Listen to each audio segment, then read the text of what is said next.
Hey y'all, welcome back to my channel. My name is Belle and this is the Belle Perspective, and today we're reviewing Ready to Love season 7 episode 8, Wife Me Please, which is probably begging at its finest. But before we get into the episode and talk about all of that, let's cover some housekeeping items. First things first, subscribe to this growing channel. I have a goal of reaching 500 subscribers by the end of the month, and I need your help. Okay, so go ahead and subscribe to my channel. Get in the comments and let me know what you think about the episode and or my commentary, and I would greatly appreciate it. And before we move on, I definitely want to shout out some of our new subscribers.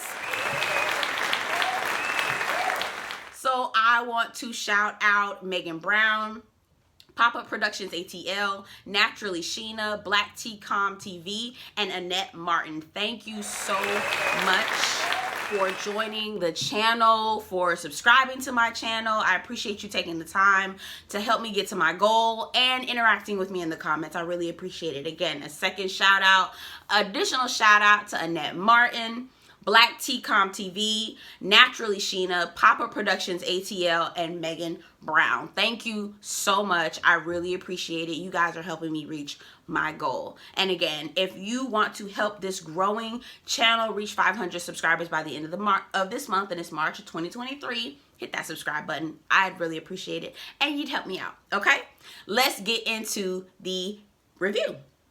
So the men have the power. Overall thoughts of this episode, it was really boring. I'm actually really tired of this show.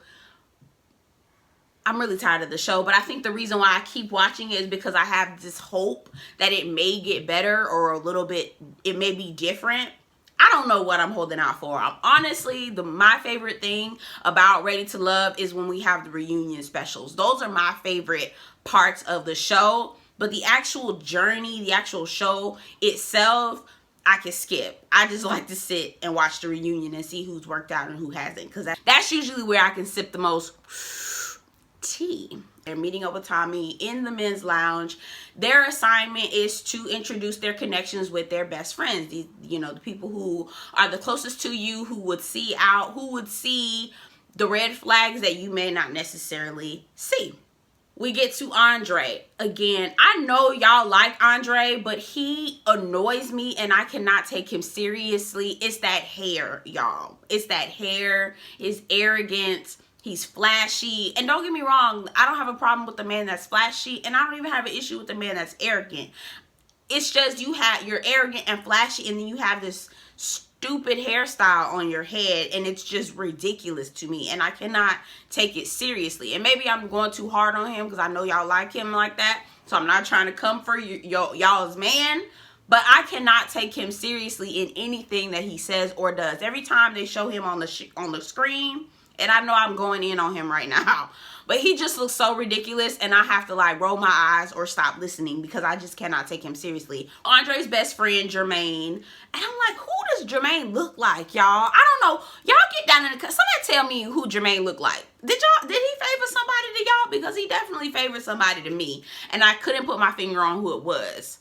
Maybe I might be able to figure it out, and I'll put it down in this over on the screen, but I can't think of who it is now. Andre is introducing Jeffrey and Cynthia to his friend Jermaine. So they get to the house. Not even gonna lie, his penthouse is really nice. If that's his, I'm sure it is.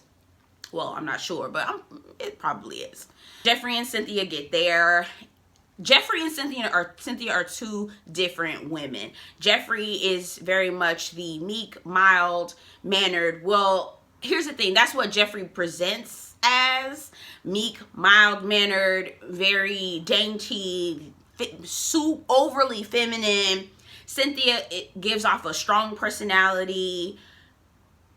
What else does she give? She's very strong, protective, I don't want to say guarded, but emotionally vulnerable. She's strong but also vulnerable as well. So there's a little bit of a dichotomy between the two of the women, or there's a juxtaposition between the two of the women.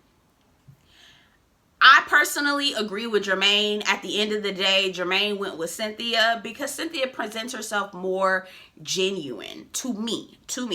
She starts talking about something about relationships and dating. It sounds like she's about to cry. And Cynthia is my girl. She definitely needs to be headed to somebody's therapy session. But I really like Cynthia because she comes off genuine. I can't say the same thing for Jeffrey.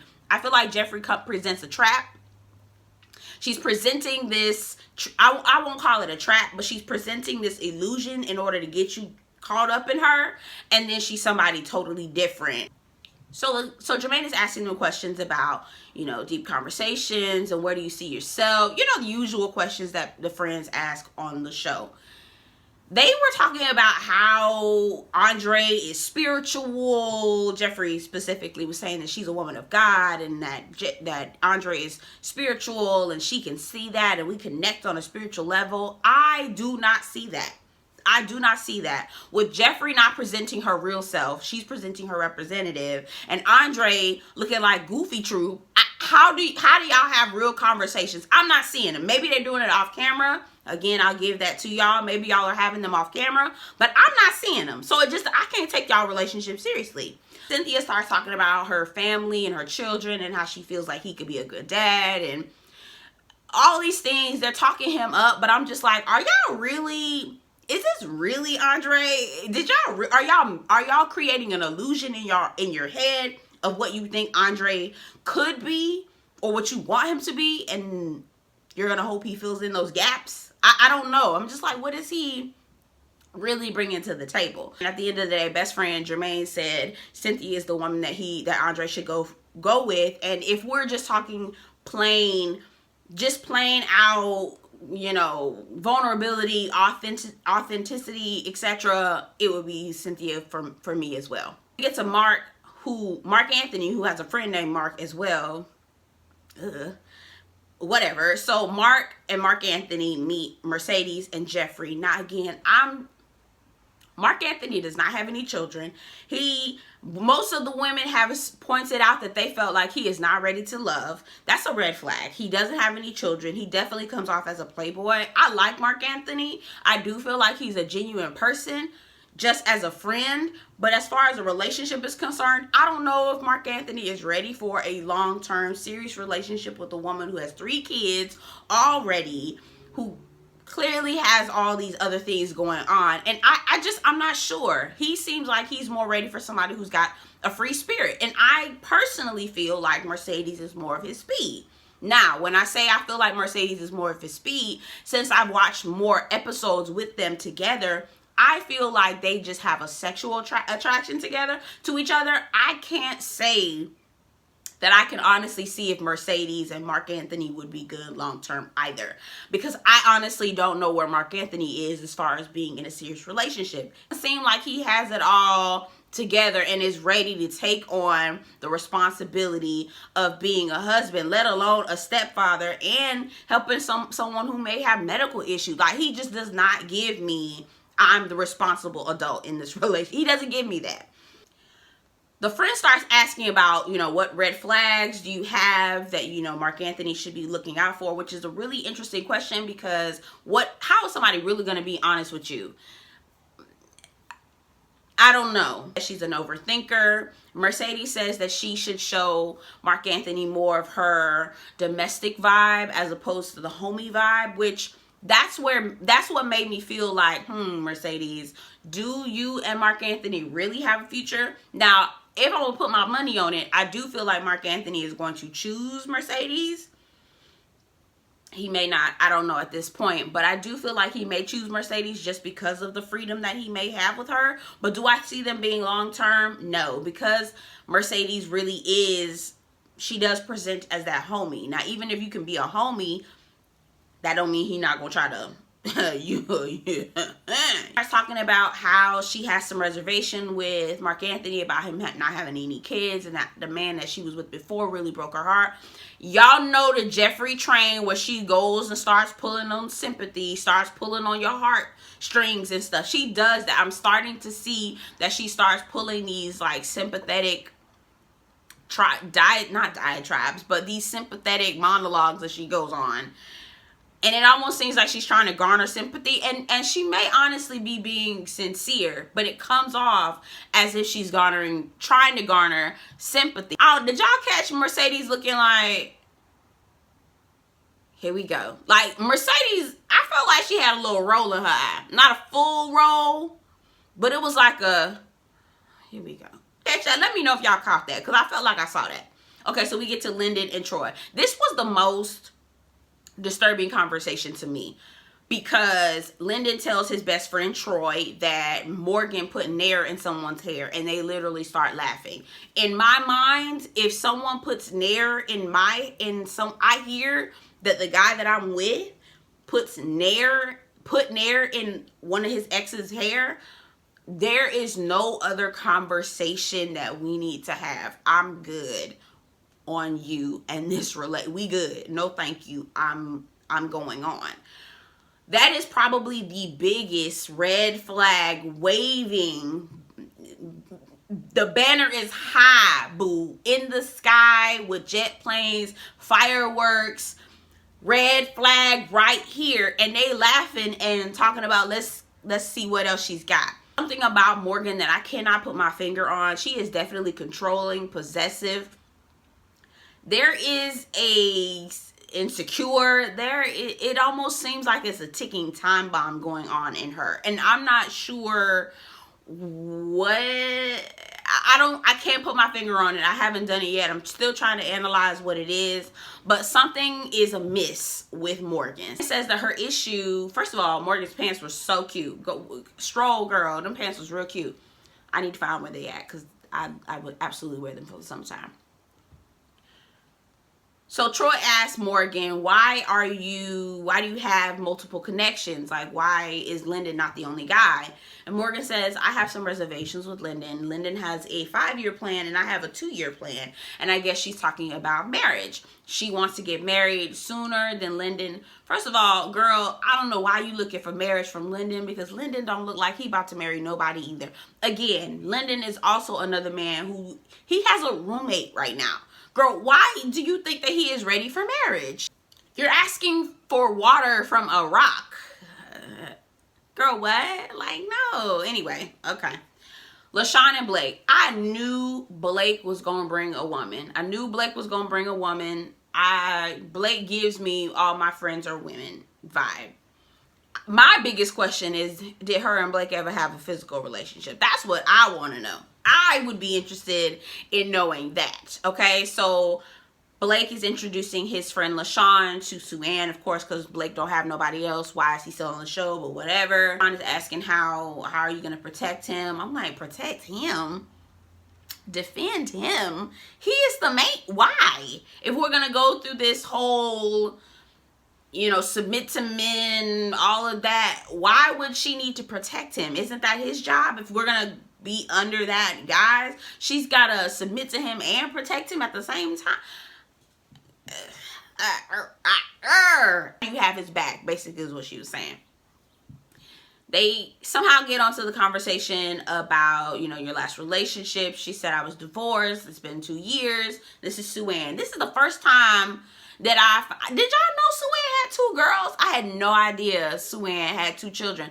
I thought she was a girl or a woman who didn't have children. I had no idea. So this is the first time that I've heard, or maybe even cared to listen. Maybe that was it. Maybe I didn't care to listen because I don't too much care for Suanne. I was distracted the whole time by the friend's eyes. Were they contacts? I feel like they were contacts. They were really distracting. I'm like, girl, why? It's 2023. Y'all still wearing contacts? Color contacts, girl? We don't do that no more. We threw them away, girl. We embrace our brown eyes, but if those aren't contacts, they're very distracting and not in a good way. Sean says that she is concerned that Suanne may have some battle scars because she's been recently divorced. It's been 2 years and there may be some issues, coming up that may have triggered her that she may not necessarily have completely healed from. They're discussing it. Blake is saying, yes, I am aware. I do feel like there may be some, triggers there. There may be some issue from her recently getting into a relationship. My question is, Blake, I know you not fixing your mouth. I know you not fixing your mouth to talk about anybody in any battle scars or any baggage, because word on the curb is that you have 3 children with 3 women. We're not going to talk about baggage and battle scars and triggers and all of that when you toting the foolishness that you got going on over there. That circus. Whatever it is. Okay? Antron and Tony. Again, Tony is not anybody I would trust my heart with. But again, I guess this is all that Ready to Love has to offer these black women. And so therefore, here we are. Tony is introducing Antron, who he's known for 25 years, to Marcia and Morgan. Morgan is not here for Marcia being in the room. I thought y'all was friends, though. Anywho, she was like, I'm bothered by the fact that Marcia is here sitting across from my man. Morgan, Tony is not your man. Y'all not even together. Like, y'all are just in the process of determining whether or not you like each other just to date. Something is amiss with Morgan. She is very territorial for no reason. And I understand she's been cheated on, but now she's taking it to the extreme to protect herself. And it's coming off crazy. Go heal, Morgan. Please go heal. Antron asked the women about having children. Would they be open? Do they have kids? Neither Morgan nor Marcia have any children. Marcia says that she would be open to having a child if she were going to have a child with a man who's going to have her back through that process. I don't know about y'all, but the way I picked that up, I don't think Marcia, and we've already heard her say this, that she doesn't trust Tony, but I feel like she was putting an emphasis on the fact that she needed somebody who she could trust to go through that process. And I feel like in that emphasis, it was also implied that she didn't think Tony was the man who would be able to do that. And maybe I was reading too much into it. Maybe I already know Marcia's backstory and how she feels about Tony, and maybe I was just adding a little bit to it. That may very well be the case. But I do feel like Marcia was kind of like being like, I want to have kids with somebody who I can trust. So you need to make sure you can be somebody I can trust. You know, it felt like that. In my opinion, we are too old to be having these conversations and trying to force somebody and force them into a responsibility that we already know from the jump that they can't fit. We all know Tony is not the man to be trusting your heart with. Why are y'all wasting your time? Just go home. But here we are. So Anthony has his best friend Miriam. And Anthony made sure to highlight that Miriam is married with 3 kids, and I appreciate that, because when men bring women for best friends, for me personally, now I know some of y'all gonna fight me in the comments, and that's fine. Go ahead, get down in the comments, let me know what y'all think about what I'm about to say. But what I personally feel, I don't feel like men and women can truly be friends unless they're not attracted to each other. Okay, I cannot be a friend with a man who I actually think is attractive, and I'm speaking for myself. That's it. Okay, just me. I personally cannot be friends with somebody who I am attracted to. If I am not attracted to you, you are truly a friend. Like, truly a friend. There is no way on a dark, stormy night when I have you come over to my house and I need you to fix my fireplace or some foolishness like that, will we end up rolling around in sheets. No, I will become a friend and place a label on a man who is a friend to me when I am not attracted. There is no way, there's nothing about him that makes me be like, ooh, nothing. You know what I'm saying? That's how I operate. So when I see men say, oh, that's my friend, she's a girl, like, I need to know, are you attracted to her? Or do you feel that she's attractive in any kind of way, shape, or form? Especially if she's a single woman, like LaShawn. I'm like, did you and Blake? I'm glad that Anthony pointed that out, because it kind of nips it in the bud. Like, there is nothing going on between me and Miriam. She married with 3 kids. I don't got nothing to do with that. Now, we all grown and we all know that things could possibly happen, but I do like the fact that he made sure that he emphasized her familial status, so there was no question like, oh, this like a lady he's sleeping with on the side. Because that's all I could think of with Blake. Is this a woman he's had a relationship with in the past? And maybe he slept with Miriam before. I don't know. But I feel like he made sure to let y'all know he ain't doing it now. Right. Y'all see what I'm saying. Hopefully he not. Mercedes, so he introduces Miriam to Suanne, Cynthia, and Mercedes. They're all having a conversation. It's Suanne and Mercedes. Cynthia got her own time, which I feel like Cynthia is the woman for Anthony, and Miriam eventually says that. She says, I would go for Cynthia. Mercedes is talking about being a mother. She says she wants to be a mom at some point. She's open to it, whether she has to adopt, get a dog, be a stepmom, something like that. Whatever the cards have open for her, she's open to it. She says that she's a little bit nervous about how she'll fit into Anthony's life, and she said this before. Anthony is already prepackaged. He's come with all of the things. He's got his career, he has his children, he has his family, he's been married. It's pretty much ready-made. Mercedes is not there. She is very much in the building phase, and she feels like she doesn't know how she'll necessarily fit, which is a real thing. Suanne is taking the opportunity to tell us that she doesn't think that Anthony has not told her that she liked him. Now here that he likes her. Now, Suanne, this is coming from a place of insecurity, sweetheart, because none of the other women that are interested in Anthony are saying this. So obviously he's conveying that he's interested in both of these other women that you're not getting. And I think what Suanne wants is someone to maybe chase her, maybe. I'm not sure. And I guess maybe Blake is the only one showing her enough affection because nobody else is fooling or checking for Blake. I think what's understood is what's understood. And personally, I feel like Suanne knows deep in her gut that Anthony doesn't really like her. I think she knows that he doesn't really truly like her like that. And I think she's trying to corner him to say it, if that makes sense. And so she's going to harp on it over and over and over and over again. I'm not a big fan of Suanne, but I feel like she deep down knows that Anthony's not really that into her, because you see the difference when he's dealing with Mercedes and Cynthia. It's totally different. It's not the same. It's awkward with Suanne. It's weird. It's cringy. It's not natural. It's not there. He may be attracted to her, think she's pretty.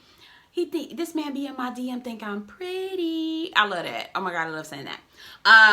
Yeah, he might think she's pretty, but I don't think he's trying to go any further with her.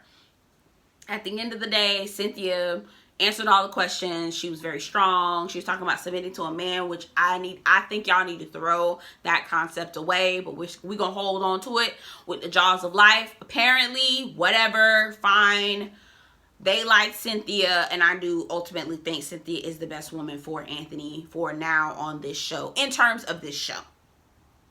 So we've got a meeting in the men's room. Got a meeting in the men's room. Hey, we'll be back real soon. Okay, so all the women that are on the bottom, Marcia, Cynthia, Mercedes. Let me tell you something. Andre got a vendetta against Mercedes. He is not here for Mercedes, and every chance he get, he putting her on the bottom. Andre is a petty old, goofy old. These other women have other connections, and Suanne is kind of just like, man, I'm gonna just keep her on the string because these other two that I really like, and I don't know how it's gonna go. And I know Suanne has Blake, but right?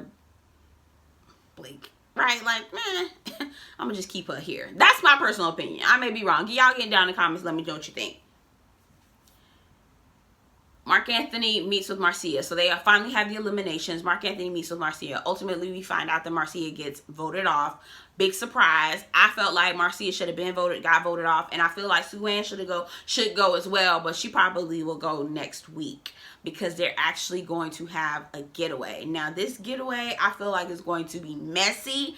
And I'm here for the mess. Apparently, Lyndon and Tony get into an argument, and he leaks. Tony says, oh, how do you feel about me kissing Morgan here 3 and 4 times? How do you feel about that? And Lyndon was like, how do you feel about you saying to me that if Marcia was still here that I could have Morgan? Ooh. It's about to be a mess, which also leads me to believe that Tony is not here for love. Tony is here for Morgan to battle with Lyndon. It's not that he really likes her or thinks that she is the greatest, because she isn't. She put nair in someone's hair. Y'all fighting over a crazy lady. Anywho, those are my thoughts on Ready to Love. Y'all get down in the comments and let me know what y'all think about the episode. I'm just ready for the reunion, y'all. I want to see the getaway and I want to see the reunion. That's where I'm at with everything. Just come on, get the getaway and then let's hit that reunion real quick because I'm ready to go wrap this up, okay? Y'all get down in the comments and let me know what you think about the episode and my commentary. Don't forget to subscribe to this growing channel. I have my goal of 500 subscribers by the end of the month. I really need your help. Go ahead and subscribe to my channel. Tell a friend to subscribe to my channel. I really appreciate it. I want to hit my goal. And you guys, I appreciate you in advance for helping me out. And last but not least, I want to go ahead and shout out all our new subscribers. I gotta show you love. I gotta show you as much love as I possibly can because I want to appreciate you for taking the time to watch my content, to subscribe to my channel. I appreciate it. Thank you so much. I'm shouting out Naturally Sheena, Megan Brown, Pop-Up Productions ATL, Black TCOM TV, and Annette Martin. Thank you so much for subscribing. And I'll see you guys next time. Take care.